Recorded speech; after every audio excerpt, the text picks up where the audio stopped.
The following program deals with controversial subjects. The theories, opinions, and beliefs expressed are not the only possible interpretation. Viewers are invited to make a judgment based on all available information. If what you are about to see is real, it's the most startling film footage in history. Although we remain skeptical, some experts believe this is authentic footage of an alien life form. Real or not, we must warn you. This appears to be an actual autopsy. And some of the footage you will see in the next hour is very gruesome. Stay with us as we put the question to you. Alien autopsy, fact or fiction? There must have been alien bodies. If the footage is authentic, that pretty well proves it. We've learned that aliens are visiting the Earth. Daddy said they looked like a small 10-year-old child. You could have the proof that this actually was an extraterrestrial craft. I'm not seeing a liver over to the right. I'm seeing a mass that I cannot readily explain. And I have great difficulty in correlating this with any human body that I have seen. This really felt like a real body that was being cut open. It's the story of the millennium. If it's a true document, it is a document of exceptional importance. If it's a fake, it should be hailed as one of the most extraordinary fakes ever put together by a filmmaker.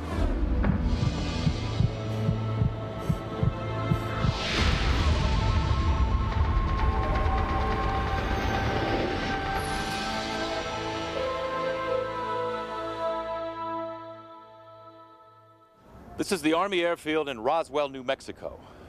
During World War II, this was the base of the elite 509th Bomb Group. The Enola Gay that dropped the atomic bomb on Japan originated from here. The men and women who lived and worked here were used to keeping secrets. But in the summer of 1947, something definitely crashed just outside of town. And 48 years later, it remains a mystery. Headline edition, July 8, 1947. The Army Air Forces has announced that a flying disc has been found and is now in the possession of the Army. Army officers say the missile, found sometime last week, has been inspected at Roswell, New Mexico, and sent to Wright Field, Ohio, for further inspection.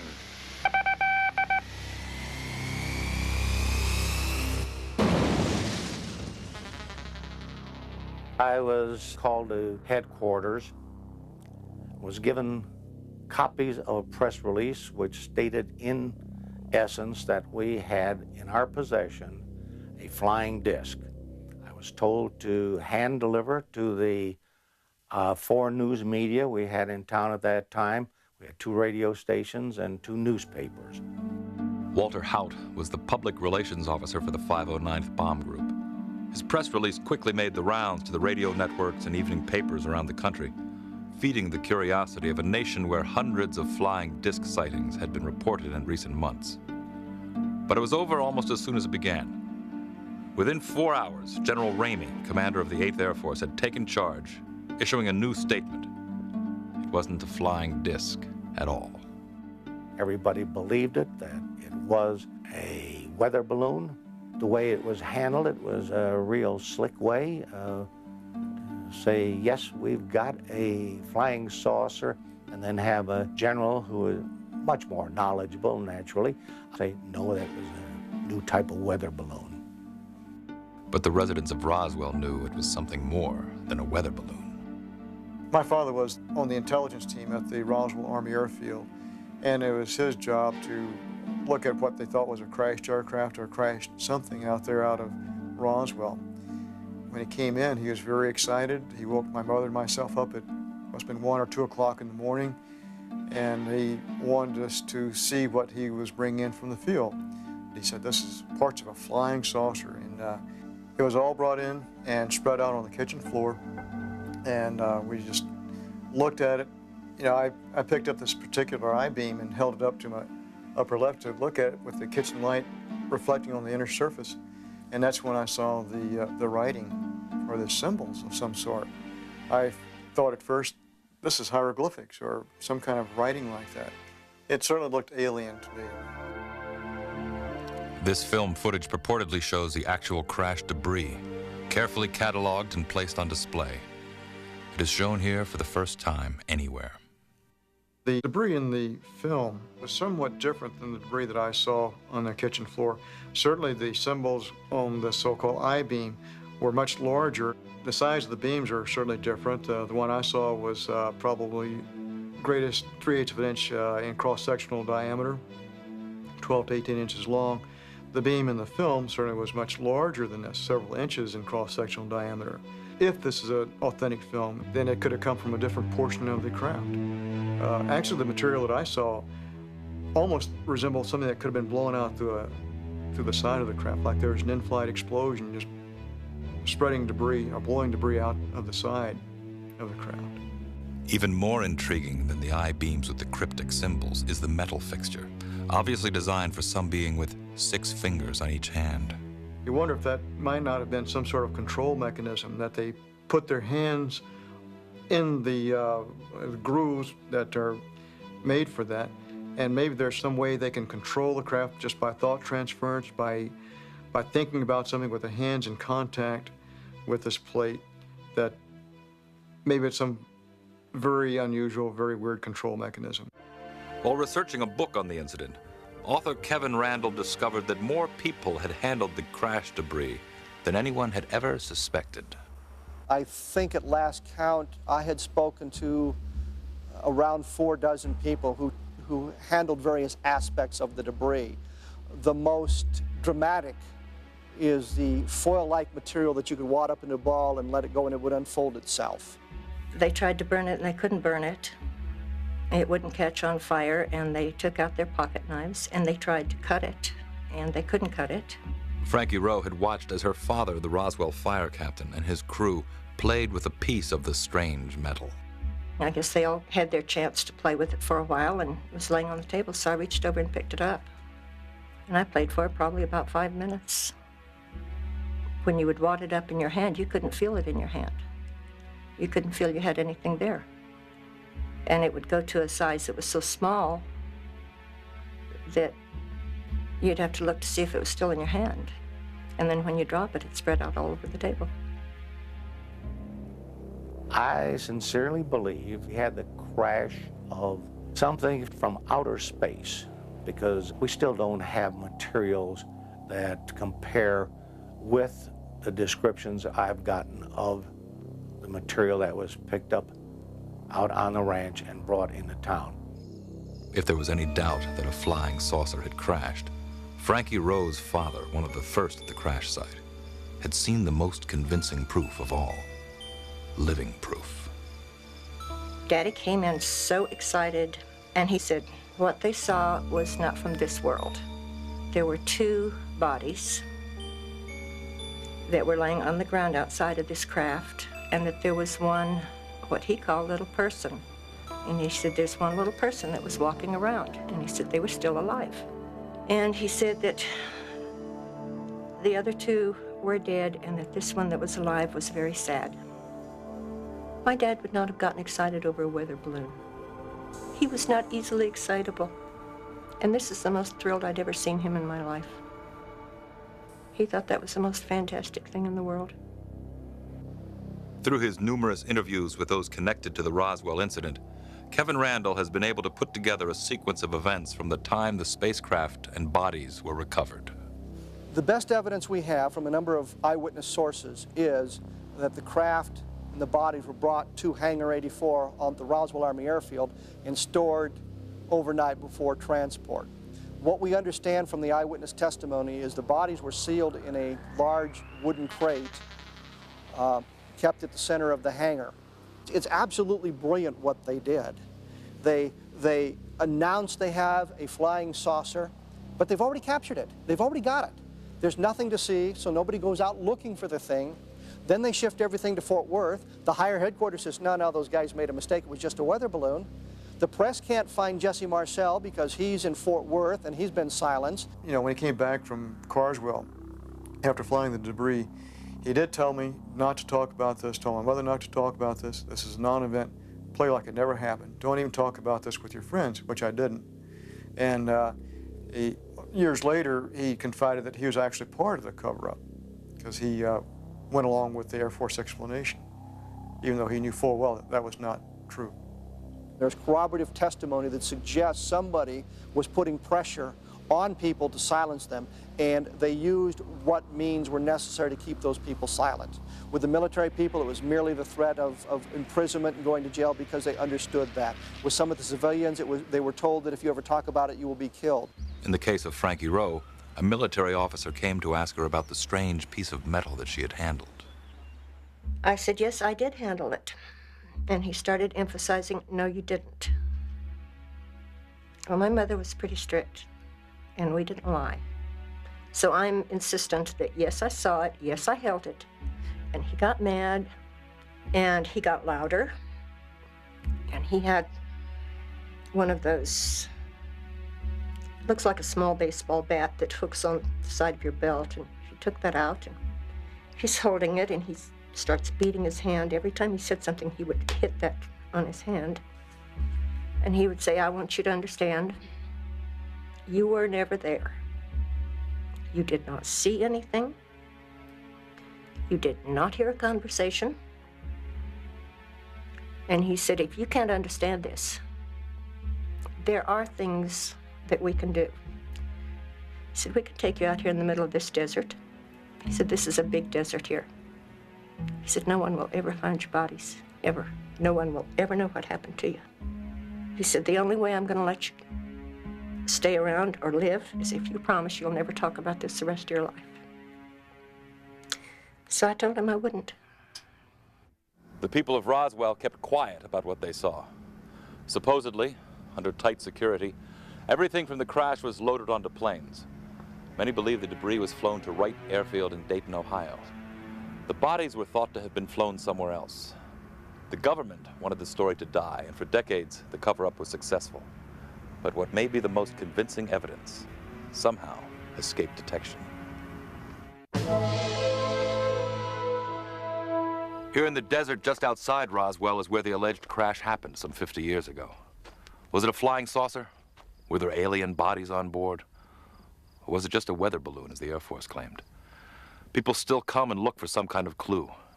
But the evidence of the alien crash didn't come from here. It was revealed halfway around the world. An alien autopsy is always going to be the subject of ridicule. Who's going to believe that an alien autopsy is an alien autopsy? It's just a ridiculous subject. Ray Santilli owns a small music and video distribution company in London. He was acquiring some 1950s rock and roll footage when an elderly American cameraman he had been dealing with said, by the way, I have something else to show you.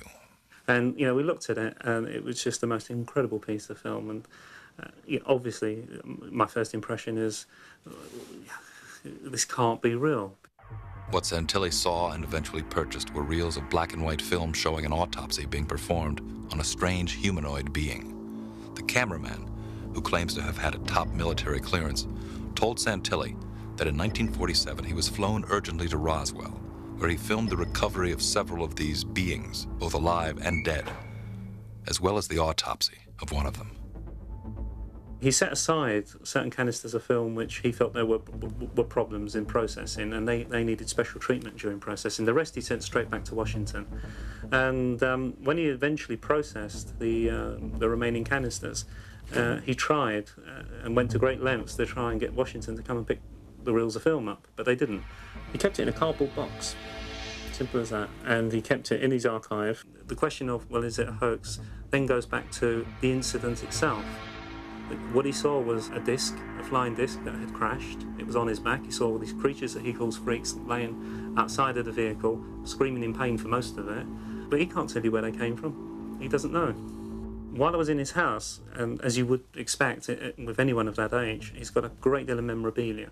You know, there's photographs on the wall, there's his photo albums, there's his diary. I mean, you can see his enrolment papers, his discharge papers, and he seemed a genuine enough person. So why is Santilli unwilling to reveal the cameraman's identity? Our agreement with the cameraman was to protect his privacy, which is how we acquired the footage in the first place. If he can get some kind of assurance that he's not going to be hounded by people, he may want to come out, I don't know, he may be watching this program right now and thinking, what am I going to do? His concern is, firstly, he's in his 80s, he just wants a peaceful life. That's the first thing. Secondly, he's accepted money, which is cash, and what effect is that going to have in terms of his tax position as well? I think the pressure will increase upon him. I think he'll realise that if he is telling the truth, and I've no reason to doubt that, if this was, a crash of a space vehicle from wherever, that it is the most momentous event in human history, and he owes it to mankind to tell his story. I'm going to bet you, and I've been doing this business for 30 years, that this man probably lives somewhere in Florida. In order to verify the existence of this cameraman, we turned to world-renowned investigator William C. Deere. When you all brought me this case to take a look at, I have to tell you, I was quite skeptical. Is there a cameraman? Does he really exist? Did he exist? And can I find him? The answer really lies with the cameraman. That's where the answer lies, in trying to authenticate this film one way or the other. We've satisfied ourselves that the footage is genuine. It's not a question of the Hitler diaries or a situation like that. All we're doing is we're placing it into the public domain and saying, look, here it is, please investigate us. This film we're about to show you is either the first documentary evidence that an alien being visited our planet, or it's one of the most ambitious and fantastic frauds ever put on film. The alleged cameraman claims he shot the footage at Fort Worth Army Air Base. In a letter, he explains to us that one of the aliens discovered near Roswell had been secretly flown there for further study. This could be the world's first look at an actual being from another planet. You are watching the autopsy of what some say is an alien from outer space. Though silent, the 17-minute film is as dramatic as any science fiction thriller to come out of Hollywood. But this may not be a filmmaker's fantasy. This could very well be real. The strange body appears intact, except for an ugly wound on the right thigh. Two mysterious doctors wearing contamination suits study its bizarre features. A third person wearing a mask watches from behind the glass partition. Is this indeed a top-secret military autopsy performed on an alien in 1947? Like with any mystery, we need to hear from witnesses, examine the hard evidence, and bring in the experts. First, the eyewitnesses. Daddy said they looked like a small 10-year-old child. The head was too large for the body, and the skin color was a pink with a kind of a gray cast to it. Of course, you can't tell skin color in this, but the size, the shape of the eyes, that would all pretty well fit. The nurse that was supposedly there described an individual that may have looked somewhat like the individual that was being autopsied. The large head, the black eyes. I think she described 4 fingers rather than 6. So there's a discrepancy or difference there. According to Frankie Rowe, her father discovered 3 beings still alive at the crash site. He kept saying, there's no need for us to be afraid. They're not here to hurt us. And he said that he really felt badly that we couldn't help them. The cameraman writes that he photographed 3 strange beings. Each was crying, clutching a box close to his chest. They cried louder as we approached, he writes. One of the officers managed to pry loose the box by hitting the being with the butt of his rifle. I feel very sorry for whoever that was. If it was from some other world, planet, their family will never know what happened to them. They'll never go back home. Of course, this could all be a story that the cameraman made up. An eyewitness testimony is sometimes unreliable, especially when it's almost 50 years old. What clues can we examine to determine whether what we're seeing is a true historical document or a clever fabrication? We've looked closely at some of the objects in the room. Our purpose? To determine whether they even existed in 1947. The wall clock, a General Electric model, is indeed from the 1940s. And that black phone with the heavy receiver and the curly cord is a Bell Standard model from 1937. Though they could all be purchased later, their presence in the room is nonetheless consistent with the time period. That brings us to the film itself. Can it be dated? We took the film to Larry Cate, who spent 16 years in the manufacturing division of Kodak. Eastman Kodak Company, in trying to distinguish the age of the film, keeps track of the date of manufacture, and this is done through geometric codes. And the symbols on the edge code were a square and a triangle, which were used in Rochester, New York by Eastman Kodak Company to denote the following years of manufacture, 1927 or 1947 or 1967. So the film stock itself could be from 1947. What about the way it was shot? What can the very look of the film reveal about its authenticity? It would make much sense to think that, yes, this film could have been shot in the late 40s, early 50s. Paolo Kerke-Uze is senior curator of motion pictures at Eastman House in Rochester, New York. I'm often asked how difficult it is to fake a film. The answer is no. You cannot fake a motion picture that easily. It would require an amount of technical know-how, of sophistication, that would make the operation not worthwhile. I have to say I feel that what we've seen here is a hoax. Alan Davio is one of Hollywood's most acclaimed cinematographers. He was the director of photography on E.T., Bugsy, Empire of the Sun, and Congo. Davio is suspicious of the film because of how it regularly goes out of focus as if to hide what may not be real. What we're seeing here is somebody photographing this, intentionally letting the image go out of focus. It just doesn't make sense that he would go in and make no adjustment on the focus. The fact that it lost focus is consistent with the type of equipment that they had to be using. Roderick Ryan knows as much as anyone about what it was like filming for the military in the 1940s. A combat cameraman for the Navy, he photographed the most secret government projects during the 40s and 50s, including the atomic bomb tests at Bikini Atoll. The cameras in general use at that time by the military were Filmo cameras made by Bell & Howell. The camera did not have through-the-lens focusing, so if it maintained focus, there could be the possibility that it was done with modern-day equipment, which you can maintain focus, and that it was simulated rather than real footage from 1947. Davio was also suspicious of the film's authenticity because of the photographer's apparent inability to get the best shots. There's one case in particular where they're sawing the skull, where the person operating the camera continuously moves to a place repeatedly that he's not going to see anything, the doctor's back, and doesn't make the effort to go around the other side to look at the saw coming towards you and perhaps get a better view. He keeps moving to keep out of the way of the surgeons. If you look at the surgical crew, they're moving also, and he's just trying to be inobtrusive. We've had this out with the cameraman because, if nothing else, his integrity in terms of camera work is the only thing that's actually forced the comment out of him, because people have criticised the camera work. The cameraman was dressed in the same outfits as the surgeon, so he was restricted in his movement. And he said that the handheld camera was standard issue at that time, and they didn't treat it any different because it was either an experiment or an alien creature. The role of a photographer in the military is usually to record an event. It is not his job to do pretty pictures. And this, I think, was a very adequate job of recording an event. I will say that there's some terrific work done here, but I do not believe that this is a real event that I'm seeing. Every fake I've seen, the impression of fake comes up immediately. Let's put ourselves in the position of someone who decides to make a fake. Why in the world someone would invest such an amount of money, of effort, of mise-en-scène to put together a 23-minute film of this kind? It defies reason. It doesn't make sense. Let's say the film is from 1947. Kodak says that's possible. And it looks like an Army photographer could have shot it. That doesn't mean this isn't a hoax. But how far would someone have to go to stage it? Camera tricks are one thing. But how do you fake the flesh and blood body of an alien? Especially one that's about to be cut open.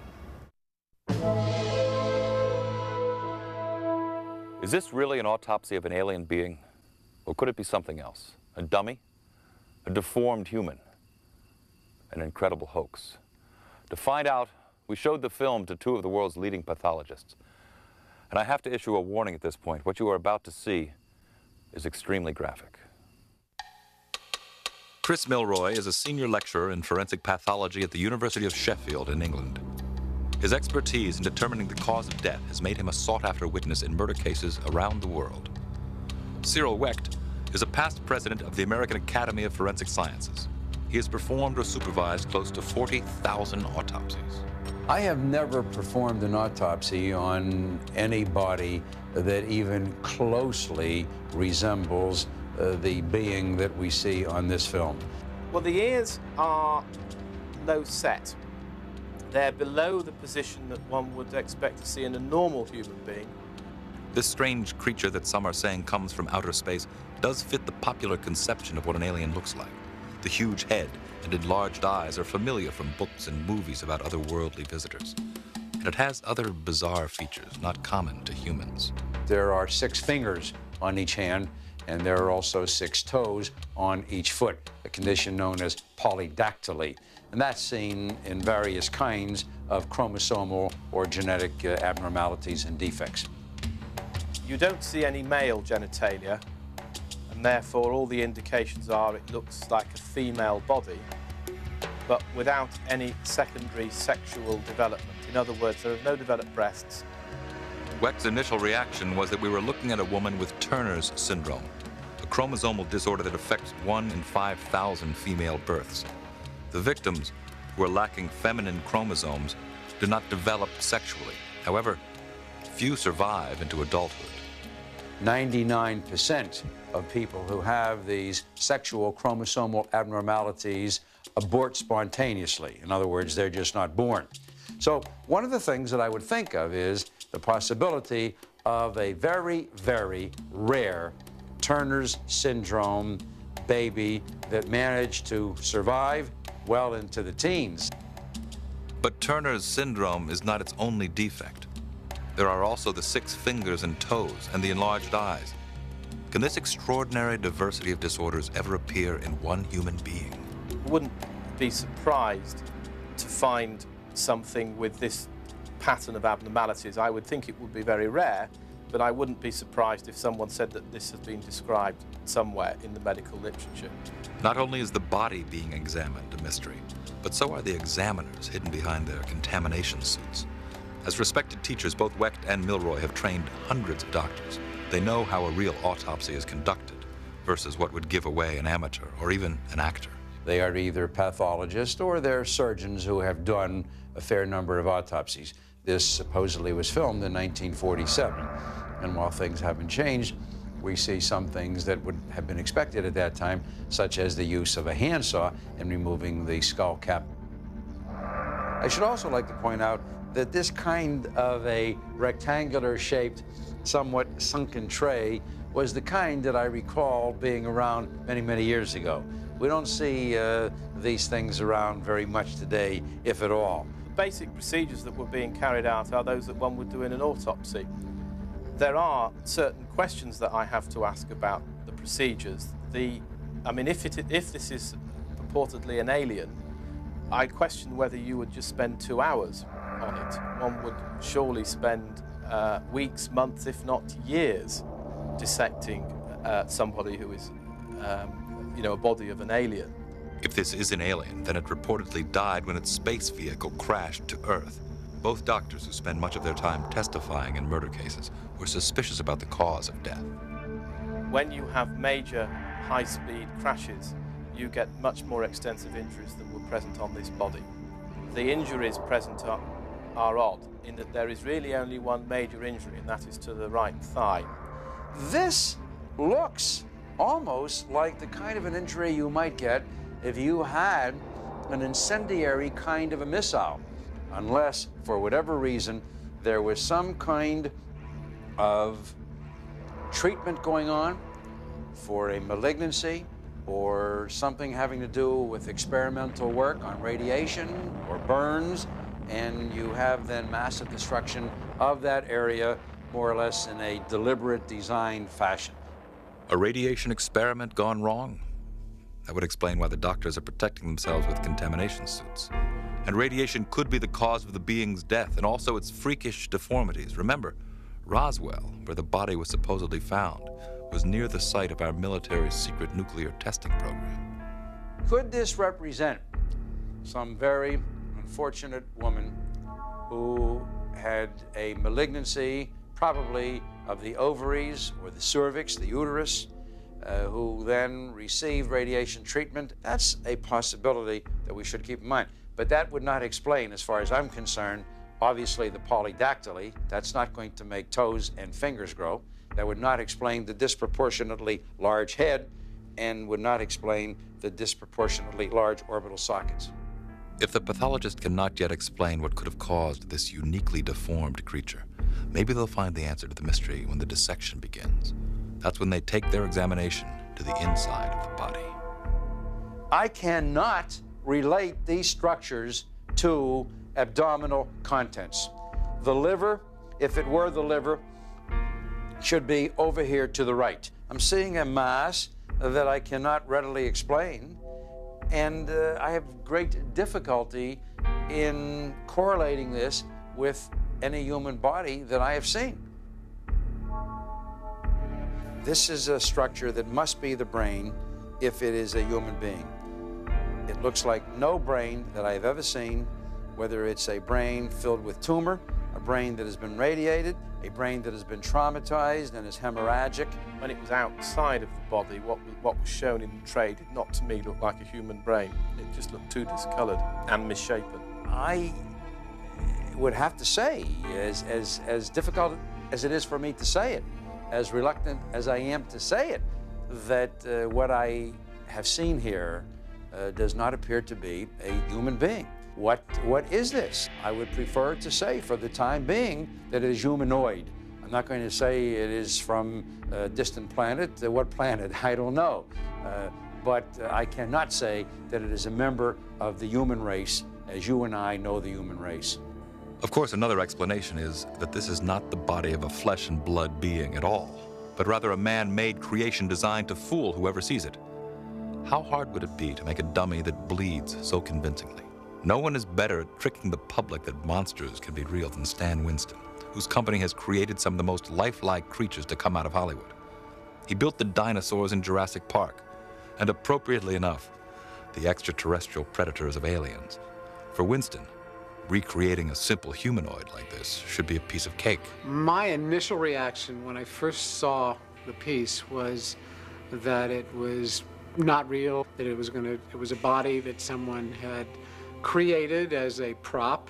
When we started the autopsy and actually cutting this body open and knowing how difficult it is for us in the live effects world to actually simulate cutting skin, I started looking at it and saying to myself, if in fact this isn't real, I would be real proud of creating an image like that myself today. In fact, I want to talk it over with some guys here in the studio as to how we would do that.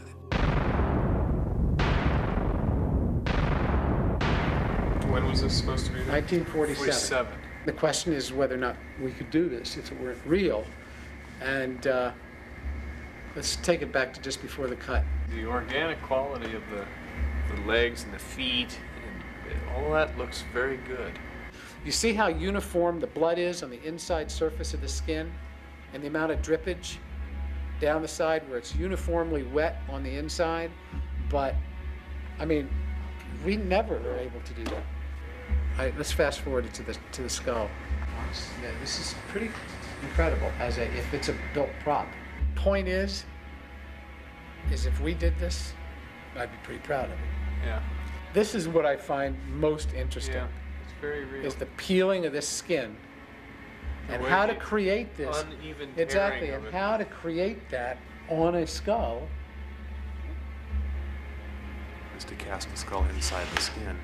But what about the wetness? And what about the unevenness of it? It's not like it's been cored. And what about the bleeding of it, the wetness of it that is not, you don't see tubes spurting, you don't see blood drip, it's just all evenly wet. What materials are out there that will duplicate skin like that? I mean, it's mostly the silicones that we're using now, specially formulated That's what I said, exactly. silicones. And They didn't I don't have know those in who's- 1947. No, did no, they didn't. And anybody that's got access to them now has been out there doing a lot of big-time Hollywood monster movie stuff. Yeah, and I don't know how they did this. If it's been done today, To look like it was done then, it would be a many, many multiple thousands of dollars hoax. Stan, even if it wasn't made to look, period, I mean, just to do this properly would be really... Be very expensive. And my hat's off to the people who created it, or that poor alien that's dead on the table. Our search for the cameraman is continuing. Here's what we know so far. We have a white male.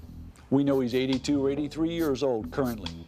We know when he entered the service. We know that he was in the service for 10 years. With a detailed profile constructed, Bill Deere set his team of investigators in motion. That's going to be a really important thing for us to follow up on, because 1955 and the fact they're still in existence is going to give us some credibility as far as morgue files. It gives us something to look at.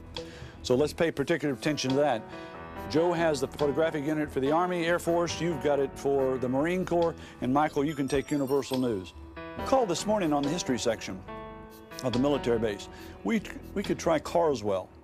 Carswell still has a good library. Now we're able to take all of that information. Oh, one thing that's important. We know that he's a human being, and a human being makes mistakes. People like to brag. People like to talk. So that is part of the profile too. We take all of that and place that into that can, unmarked can of food. And now I'm sitting on my desk, this can with the silver lining. And the only thing that we're lacking now is a picture of our cameraman and his name. Within hours, Deere had a tip that another former military cameraman living in Florida may have some knowledge of the cameraman's identity. He immediately set out for the airport to catch a plane to Florida to meet with the tipster. The man, who was reluctant to be identified on television, agreed to meet Deere in a public place. Like our mystery cameraman, this tipster also had top secret military clearance and was present at many of the same secret events. Oh, well, we're sitting at a bar, and this guy I knew a little bit, not real well. And I'm not going to say what town it was in, but we got to talking. And he said, well, I was at Roswell where they say the aliens crashed. And boom, that was it. He didn't say no more. You know, like he woke up and like, uh-oh, I'm shooting my mouth off. And bear in mind, there's a lot more excitement on something like that probably than preparing for the bomb. Here you got dead aliens down there and you're shocked. Everybody probably was. If he shot his mouth off, there's people, the government's knowing about it now. They've got to know about it. And maybe he's been warned already. Maybe you won't see him again no more. If he's talked, there's somebody out there that remembers it. And somebody is going to come forward with that information.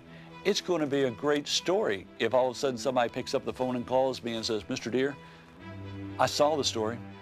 I know who you're talking about, and this is who he is. There's so many open questions. Is the body we've seen really a victim of a fatal accident that happened almost 50 years ago? Did a UFO crash and burn in the New Mexico desert? Could aliens have been curious about our newly developed nuclear technology? What does the government know, and what aren't they telling us? We'll never know until the secrecy surrounding the Roswell incident finally ends. I'm positive that there's information being withheld from the public domain concerning the Roswell event. I'm hoping that they will someday release the information. Tell us what actually happened. The witnesses to this still puzzling event kept to their promises and remained silent for decades. Many lived in fear of the very government to which they now turn for answers. Stephen Schiff, congressman from New Mexico, has taken up their cause. His mission? To persuade the military, FBI, and other agencies to finally come clean. When I sent the first request to the Secretary of Defense for a response about the Roswell incident in view of the fact that there were these accusations, essentially of a government cover-up, the response I got was a very terse letter that said in about a sentence or two from the Air Force, we referred your letter to the National Archives. And that's all it said. The National Archives then said, we don't have any information about the Roswell incident, which I was convinced the Defense Department had to know before they were sending me there. So in other words, I thought I was getting the runaround. To force the Defense Department's hand, Schiff called on the General Accounting Office, which is the investigating arm of Congress, At the end of 1993, the GAO agreed to look into Roswell. But before they could even respond, the Air Force released a report of its own. In late 1994, they offered a new explanation of what crashed in Roswell back in 1947. The Air Force maintained that the crash was still a balloon. They have disavowed the weather balloon story, but they say that it was then a different kind of balloon, a special balloon to go to very high altitude for the purpose of detecting whether the Soviets were exploding nuclear weapons in the atmosphere. I don't know that the Air Force has ever explained what took them so long to say this is the explanation, if this is the explanation.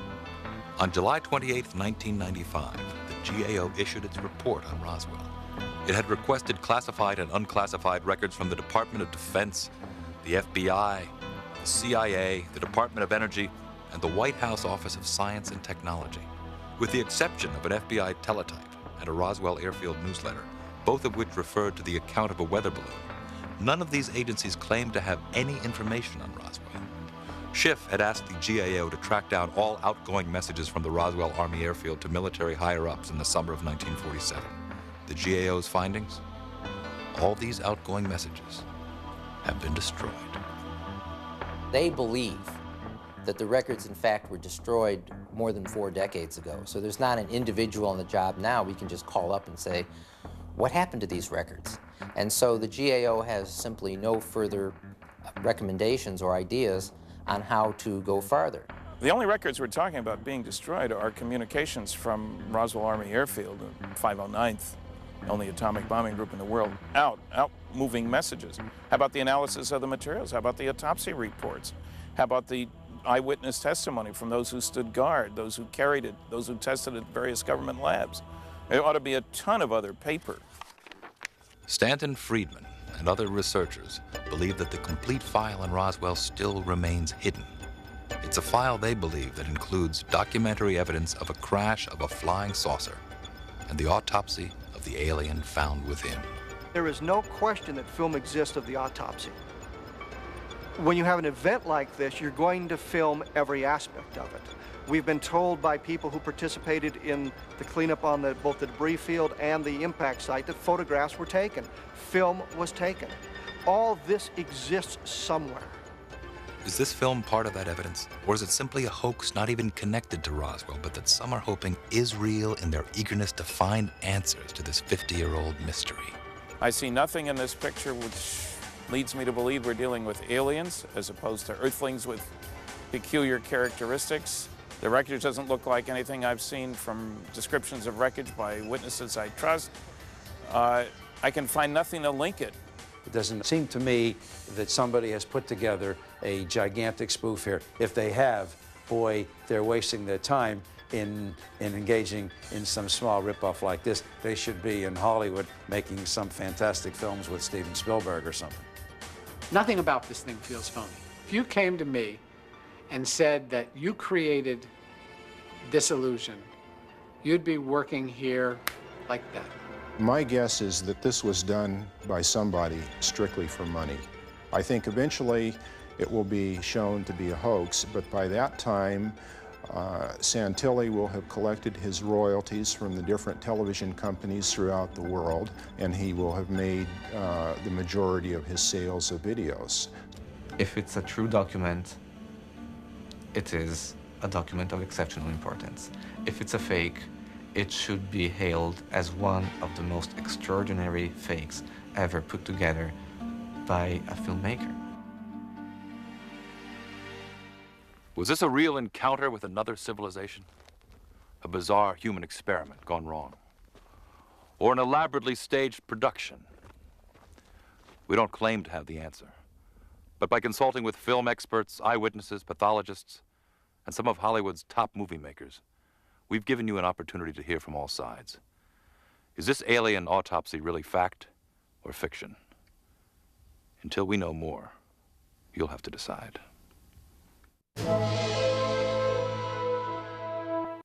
What if? What if? What if the alien is real? Let's consider. He was an explorer, perhaps a scientist.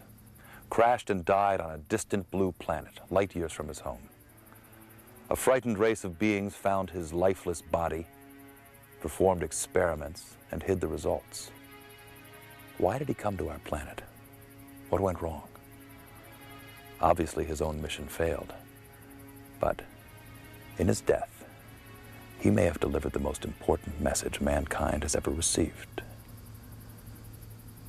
We are not alone. I'm Jonathan Frakes. Good night. This is Robert Kiviat, executive producer of Alien Autopsy, Fact or Fiction. Due to the overwhelming interest in this program when it aired on network television, coming up next, and exclusively for this home video, you will see for the first time ever the entire uncut Alien Autopsy footage.